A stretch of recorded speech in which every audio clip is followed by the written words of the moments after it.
ख़त्म कर लिए थे 12th वाले बच्चों और एसी करंट नहीं आ रहा था। आज आया एसी करंट।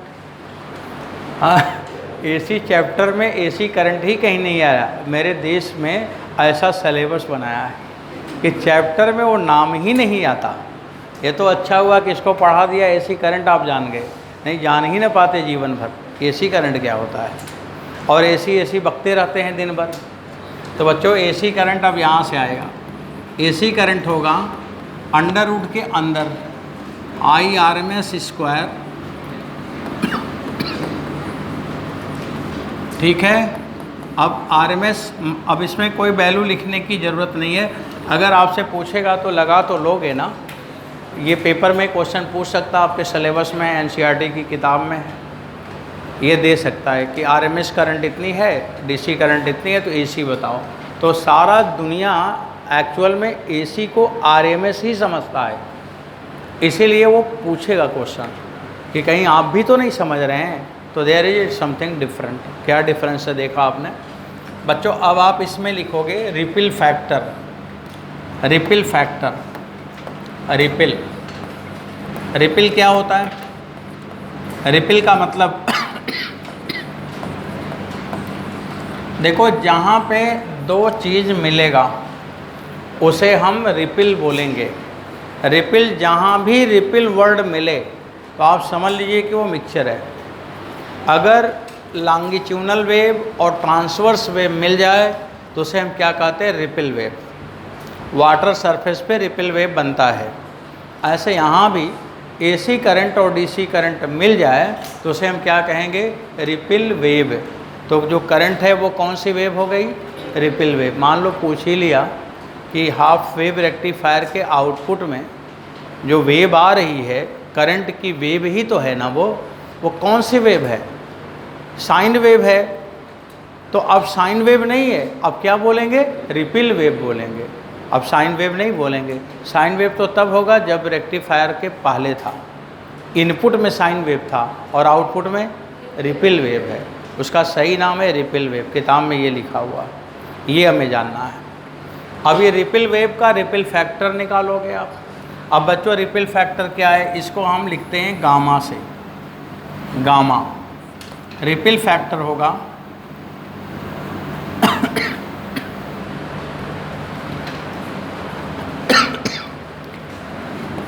AC अपान DC।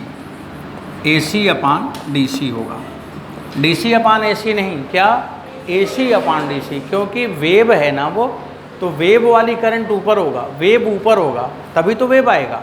तो इसलिए AC अपान DC। मान लो एग्जाम में उल्टा याद आ जाए तो आप ये ध्यान दो कि ये वेव है, तो वेव AC वेव है, इसलिए AC ऊपर होगा और DC नीचे होगा। AC अपान DC। AC की ये वैल्यू लिखा ना आपने, लिख दो इसी को बच्चों, इसी को लिख दिया जाए यहीं पे। तो आप देखो IRMS अपान IDC का स्क्वायर और -1। RMS अपान DC बराबर form factor. RMS upon DC बराबर फार्म फैक्टर। तो बच्चों यहाँ पे आप लिखोगे अंडर रूट फार्म फैक्टर का square -1। This is the ripple factor. What is the relation between ripple factor and form factor? निकल के आया। अब अगर एक फैक्टर आ गया तो दूसरा फैक्टर आ जाएगा। अगर आपको फार्म फैक्टर मिल गया तो रिपिल फैक्टर आ जाएगा। अब बच्चों फार्म फैक्टर आपने भी निकाला है यहाँ पे 1.57 का स्क्वायर और -1। आप इसे जब लगाएंगे तो आपको मिलेगा, डायरेक्ट लिख लो 1.21। क्या मिलेगा? 1.21। कैलकुलेटर करके लगाओगे तो आ जाएगा। अब इसे लिख लो, याद कर लो, आज दिन भर में इसे याद कर लेना। है कितना है? 2-3 बात तो है ही है। अब ये बच्चों ये रिपिल फैक्टर कितना है? 1.21। पेपर का सवाल JEE मेंस अभी कंप्लीट एग्ज़ाम हुआ है, जिसके बच्चे भी एग्ज़ाम दे के सेलेक्ट हुए, उसमें लिखा हुआ था। और जब मैं पढ़ा रहा था तब भी ऐसे ही बोला था कि बच्चों ये क्वेश्चन आ जाएगा, और आज मैं बोल रहा हूँ कि आया था, अभी सेलेक्ट हो गए बच्चे वही वाला पेपर में। उसमें लिखा हुआ था कि हाफ वेव रेक्टिफायर की, क्वेश्चन सुनो, लिखा था कि हाफ वेव रेक्टिफायर के आउटपुट में 2 एम्पियर डीसी करंट मिल रही है। कितना एम्पियर? 2 एम्पियर डीसी करंट मिल रही है। तो बताइए कितना एसी करंट है। लिखा था कि हाफ वेव रेक्टिफायर के आउटपुट में 2 एम्पियर डीसी करंट मिल रही है, तो कितना एसी करंट होगा। अब ये इस साल नीट में आएगा, यही सवाल आएगा जो मैं पढ़ा हूँ। 2 एम्पियर से वो 1 एम्पियर कर देगा, चलो छोटे बच्चे हैं 2 से 1 कर दो, और कुछ नहीं करेगा और सवाल उठा के दे देगा। अब आपको पूछा कि आउटपुट में कितना एसी होगा, तो बच्चों यहाँ पे आप लिखोगे आई ए सी बराबर 1.21 इंटू आई डी सी।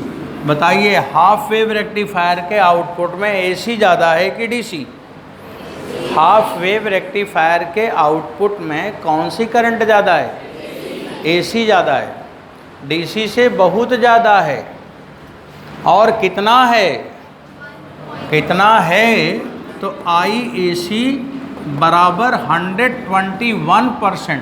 कितना percent? 121% of DC current. DC current जितनी है उससे 100% से ज़्यादा एसी है। तो हाफ वेव रेक्टिफायर में क्या ज़्यादा है? एसी ज़्यादा है। और कितना ज़्यादा है? 121% ऑफ द डीसी करंट। और कितना ज़्यादा है? 21% ज़्यादा है। मेरी बात सुने, मैंने क्या बोला? 121% है ना। अगर पूछा कितना ज़्यादा है तो 121% ज़्यादा बताओगे कि 21%? 21%। हाँ, मतलब ये सब कॉमन सेंस याद रखना है कि पता चला 121% ज़्यादा लिख के चले आए, लो पढ़े थे ज़्यादा इसलिए माइनस नंबर पा गए। तो ये जो पढ़ें तो सही से पढ़ें कि क्या लिखा जा रहा। अब बच्चों बताइए वो सवाल जेईई मेंस वाला, डीसी करंट 2 एम्पियर था, तो आउटपुट में एसी कितना हुआ? कितना आ गया? 2.42 एम्पियर। 2.42 एम्पियर ये आंसर हो गया कंप्लीट। अब कई बच्चे जानते हो क्या लिख के आए थे? बोले कि हाफ वेव रेक्टिफायर है तो डीसी जो होगा वो आधा होगा, तो उसका आधा कर दिए। कुछ लोग बोले बराबर बराबर होगा, आधा ये आधा वो होगा। ज़्यादा लोग यही किया था कि हाफ वेव है तो आधा डीसी हो गया होगा और आधा एसी हो गया होगा, और उनका नंबर भी आधा हो गया। हाँ, ये सब ध्यान रखना है, ये सब पढ़ाया जा रहा है। ऐसे इसलिए बोलता हूँ कि याद रहे, कि हार्ड वर्ड बोला जा रहा है कि याद होना चाहिए। आपको बच्चों यहाँ तक की बात समझ आ गई?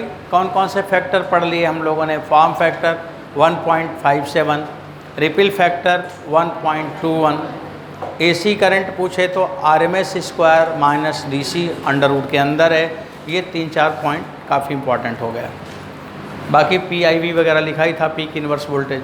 बच्चों अब आप लिखेंगे रेगुलेशन इफ़िशियंसी। रेगुलेशन इफ़िशियंसी, यहाँ रेगुलेशन नहीं होता, यहाँ रेगुलेशन होगा तो R से ही, लेकिन रेक्टिफिकेशन होगा। रेगुलेशन जीनर में होता है और PN जंक्शन में रेक्टिफिकेशन, इसलिए आप लिखोगे rectification efficiency. Rectification efficiency.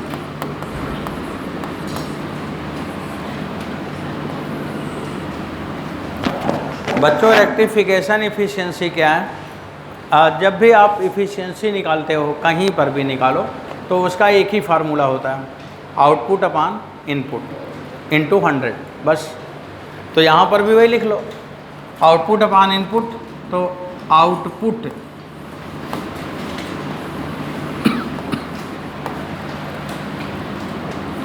DC power, output में DC भी है और AC भी है, लेकिन हम किसको डिक्लेयर करेंगे? DC। ऐसे मान लो कि जब रिजल्ट आउट होगा तो कुछ बच्चे सेलेक्ट होंगे, कुछ सेलेक्ट नहीं होंगे, तो कोचिंग किसको हाईलाइट करेगी? किसको बताएगी? जो सेलेक्ट नहीं है उनसे, उनके लिए कोई पूछेगा तो बोलेगा मैं इसको जानता नहीं, इसको मैं पढ़ाया ही नहीं था, ये कोचिंग में आता ही नहीं था, ऐसे बोलेगा। भले रोज़ आता रहे, रोज़ यहीं बैठा होगा, बोले नहीं नहीं ये कोचिंग नहीं आता था, ये रोज़ मेला घूमता था। और जो सेलेक्ट हुआ बोलेगा सब कोचिंग आते थे, रेगुलर बच्चे थे। तो ये आउटपुट हमारा क्या है? DC। हम आउटपुट में DC का नाम लेंगे, जबकि AC भी है, लेकिन हमारा वो आज पर्पज़ नहीं है AC पढ़ना। क्या पढ़ना है? DC। तो जो पढ़ना है उसी का नाम लेते हैं, जान लो, ये दुनिया है। और मैं आपको इसलिए बताता हूँ कि हम नहीं बताएंगे तो कौन बताएगा? पेरेंट के पास समय नहीं, बाकी टीचर प्रोफेशनल मिले आपको, आगे और बड़े प्रोफेशनल मिलेंगे, आपको पहचानना भूल जाएंगे। हम ही हैं आपको इधर उधर की बात समझाते रहते हैं। तो बच्चों ये आउटपुट पावर हुआ, अपान क्या होगा, इनपुट पावर। इनपुट पावर में कौन सा पावर होगा, इनपुट माने टोटल।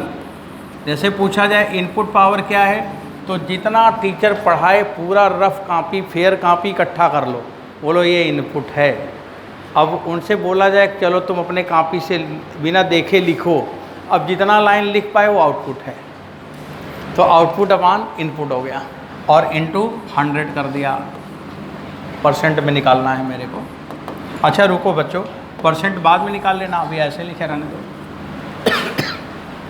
अब आप बताओगे ना आउटपुट पावर क्या है, IDC, आई स्क्वायर आर होता है ना, पावर का फार्मूला आई स्क्वायर आर। तो आउटपुट में जो करंट आ रही है DC करंट है, तो IDC स्क्वायर RL, और इनपुट में सारे करंट का बॉस RMS, और कुल रेजिस्टेंस RL प्लस RF।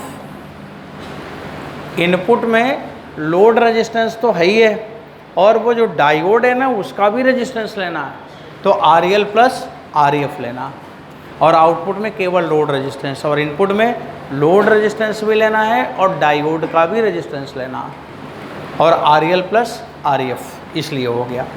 और ये बच्चों IDC और IRMS अभी आपने निकाला था, ये जो रिपिल फैक्टर था, नहीं वो जो फार्म फैक्टर था उसी का उल्टा कर दो। फार्म फैक्टर क्या था, RMS अपान एवरेज, तो उसी का उल्टा कर दो बच्चों। तो उसमें क्या आया था, π/2 आया था, हाँ, तो यहाँ पे क्या हो जाएगा 2/π, और 2/π माने 4/π²। लो ये बन गया आंसर, RL अपान RL प्लस RF हो गया। अगर 4/π² कर दो ना तो 0.406 आ जाता है। अगर इसको π² माने 9.8 होता है, और 9.8 से डिवाइड करें तो ये आ जाएगा 0.406 इंटू RL अपान RL प्लस RF। ये इफ़िशियंसी है बच्चों। परसेंट में बताओगे क्या आप लोग हमें बताते रहा करो, तभी मेरा मन लगता है पढ़ाने में। बच्चे बताते हैं तब पढ़ाता हूँ। इंटू 100 करो तो 40.6 इंटू RL अपान RL प्लस RF, और ये परसेंट आ गया। लिखा गया फाइंड रेगुलेशन इफिशियंसी, रेगुलेशन में फिर लिख दिया रेक्टिफिकेशन। इसे बच्चों मैं लिखूंगा, ध्यान देना। Find rectification efficiency, rectification efficiency of single diode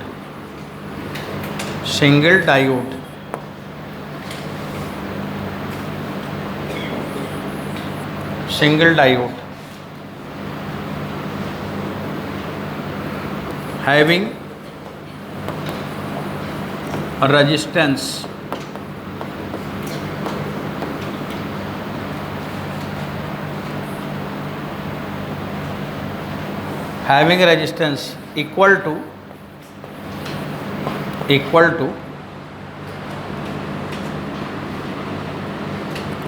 100 part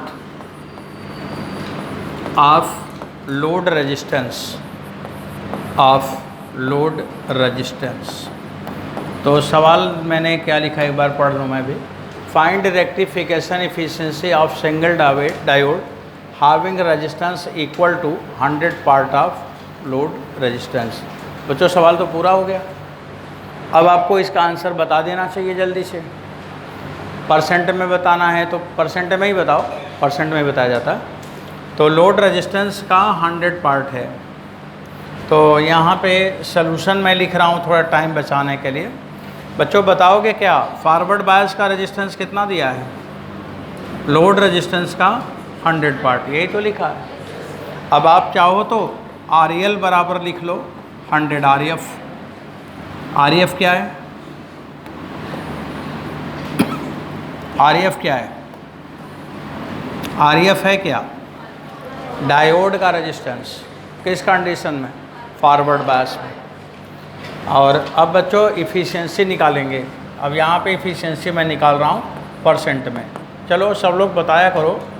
40.6 into RL माने 100 और नीचे क्या हो जाएगा? 101।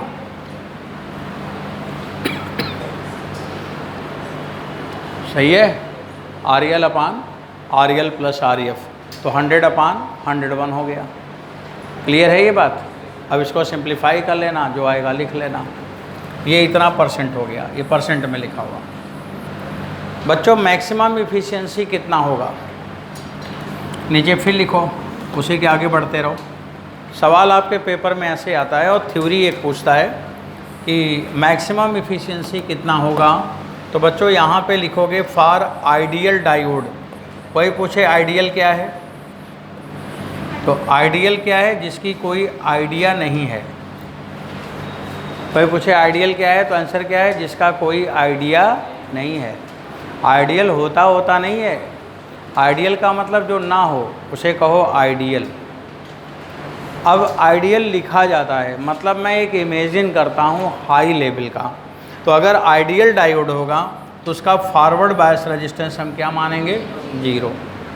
नेग्लिजिबल लिखा जाए, नेग्लिजिबल माने 0। तो बच्चों अगर मैं RF का मान 0 लिख दूँ वहाँ पे, तो आपको इफ़िशियंसी मैक्सिमम मिलेगा। और कितना मिलेगा? 40.6%। आपके एग्ज़ाम में जब आएगा कि हाफ वेव रेक्टिफायर की इफ़िशियंसी क्या है, तो 40.6% टिक करना है, क्योंकि मैक्सिमम इफ़िशियंसी ही लिखा जाता है। और या तो कोई सवाल दे देगा तब अपने फार्मूले में रख के निकालना। तो बच्चों ये all about the half wave rectifier. समझ में आया? क्यों? इतनी बात समझ गए? अब लिखो full wave rectifier. Half wave rectifier समाप्त। इतनी बात आपको जानना था। बैक करें बच्चों। अब देखो मैं बैक करूंगा और आप मेरे को ज़्यादा नहीं लिखना है, आपको सब लिखना है। देखो मैं सब लिखा हूँ, इसी में इधर उधर करूँगा। उधर शुरू किया था, इधर से ये आया, ये आ गया। अब मैं इसे में बदलता जाऊंगा और आप लिखते जाना। अब मैं लिखूंगा full wave rectifier. Full wave rectifier को हम लोग इसका एक नाम और लिखते हैं CTR। CTR का मतलब होता है सेंटर टैप रेक्टिफायर। मतलब सेंटर से टैपिंग लेना है। टैपिंग का मतलब कटिया लगाना है। कहाँ से? सेंटर से। इसीलिए उसका नाम पड़ा सेंटर टैप। टैप माने जोड़ना। तो सेंटर टैप रेक्टिफायर, कहीं CTR लिखा होगा तो ये समझ जाएंगे कि अच्छा ये फुल वेव रेक्टिफायर की बात कर रहा है। अब बच्चों यहाँ पे आपको 2 डायोड लगानी है। सर्किट हम बना रहे हैं। सर्किट देखो आप, देखो मैं धीरे धीरे ही बनाऊंगा, आप अपना पेन चलाते रहेंगे, सुनते भी रहेंगे।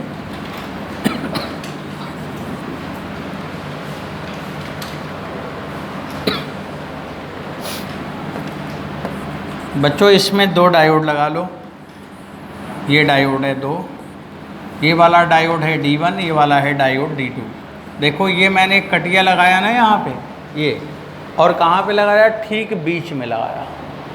ना तो ऊपर लगाना है ना तो नीचे। मान लो पूछ ले कि कहीं पे कनेक्शन कर देंगे, भाई कहीं कैसे कर देगा? सेंटर टैप नाम लिखा है, सेंटर में करना पड़ेगा। जितना पहले डायोड के लिए पल्स आना चाहिए उतना ही दूसरे के लिए आना चाहिए। इधर उधर आप नहीं कर सकते हो, बीच में ही लगाना है। तो इसलिए सेंटर बोला गया। Centre tap rectifier. बच्चों यहाँ पे मैंने इसको एक रेजिस्टेंस लगाया, और ये कौन सा रेजिस्टेंस है? लोड रेजिस्टेंस है। लोड रेजिस्टेंस है। और इसे आपने जोड़ दिया। ये सर्किट कंप्लीट हो गया। अब आपको फुल वेव रेक्टिफायर में आउटपुट कहाँ मिलेगा? लोड पर मिलेगा। अब यहाँ हम कैसे बनाएं? तो हम बाहर बनाएंगे। यहाँ पे आउटपुट अक्रॉस लोड,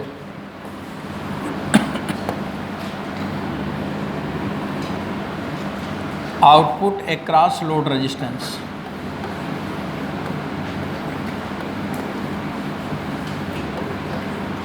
इसका भी डायोड का अगर जगह होगा कॉपी में, थोड़ा फिगर हमेशा बड़ा बनाना चाहिए। फॉरवर्ड बायस रेजिस्टेंस लिखना चाहिए आपको। बच्चों आप लिखेंगे आउटपुट अक्रॉस लोड, तो आउटपुट अक्रॉस लोड कैसा आएगा बच्चों? पहला वाला देखो जरा एक बार सुन लो। जब पहला वाला पॉजिटिव हाफ साइकिल आएगा तो पॉजिटिव हाफ साइकिल में क्या होगा, सुनो। पॉजिटिव हाफ साइकिल में ये वाला प्लस हो जाएगा और ये वाला माइनस हो जाएगा पहले वाले में, तो ये वाला रिवर्स बायस हो गया, काम नहीं करेगा। ये वाला फॉरवर्ड बायस हो गया, तो पहले हाफ साइकिल इससे जाएगा। जब दूसरा हाफ साइकिल आएगा तो ये माइनस हो जाएगा और ये प्लस आ जाएगा, तो दूसरे हाफ साइकिल में वो नहीं काम करेगा, ये काम करेगा। तो एक पल्स ये पास कराएगा, एक पल्स ये पास कराएगा, मतलब दोनों पल्स पास करेगा, कोई रुकेगा नहीं। और हमें यहाँ पे इस तरह से आउटपुट मिलेगा, ऐसे मिलेगा। 0 से T/2 मिलेगा, T मिलेगा, 3T/2 मिलेगा, सारे पल्स आउटपुट में मिलते रहेंगे। बच्चों ये आउटपुट कैसा मिला वो हो गया। सर्किट कैसा बना वो आप देख लीजिए, नाम CTR है, ये देख लिया। अब ज़रा इधर डेटा लिखेंगे, आप थोड़ी देर में उसे पूरा करके फिर इधर से लिखना शुरू करना, 1 2 3 4 जैसे जैसे लिखूँगा।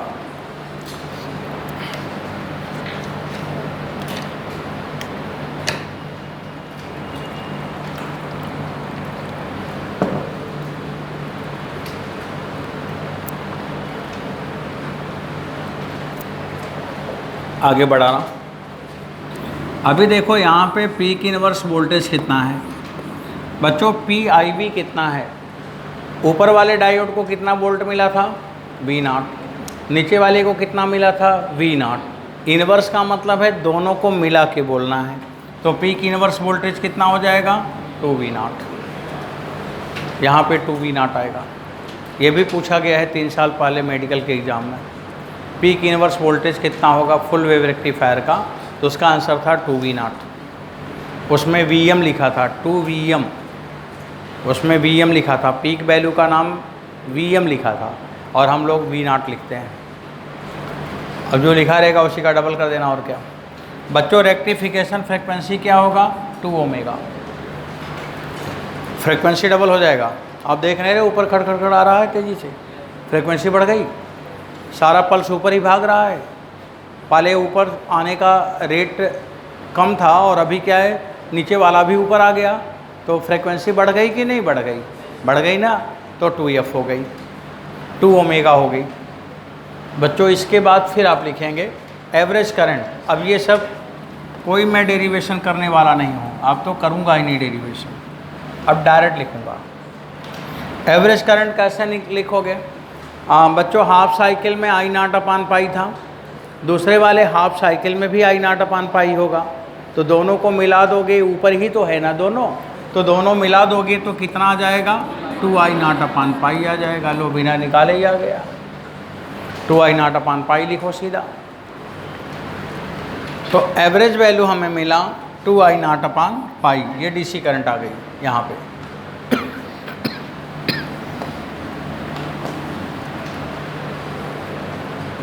I0/पाई प्लस I0/पाई। और बच्चों थोड़ा आगे जाओ, अब आप RMS निकालोगे। RMS पे मेरे को निकालना ही नहीं है, कतई नहीं निकाल सकता इसको डायरेक्ट लिखूँगा। अब बच्चों आप लिखोगे RMS करंट, और ये पूरा अल्टरनेटिंग करंट जा रही है पूरा, और अल्टरनेटिंग करंट का जो RMS होता है सबको पता होगा, और वो होता है I0/√2। तो जब पूरा पल्स हमें मिल रहा है तो पूरी वैल्यू भी मिल रही है, तो RMS बराबर कितना हो जाएगा, I0/√2। RMS आ गया, ये RMS भी निकाल दिया, इसे भी झटपट लिख दिया। बच्चों इसके बाद अब आपको तीसरे नंबर पे RMS करंट मिल गया। चौथे नंबर पे ना एसी करंट बतानी है। एसी करंट इम्पॉर्टेंट करंट हो रही है, पूछा जाता है बच्चों, ये बहुत बार पूछा गया है। तो एसी करंट कितना होगा, आप लोग फार्मूला तो बता ही लोगे बच्चों। क्या बताना है, RMS square minus DC square. मैं वैल्यू नहीं लिख रहा हूँ, अगर मान लो पूछ भी ले तो यहाँ पे रख लोगे, आ जाएगा बच्चों। अब 5वें नंबर पे form factor output, half wave rectifier का आउटपुट में किसका मल्टीपल आएगा, 1.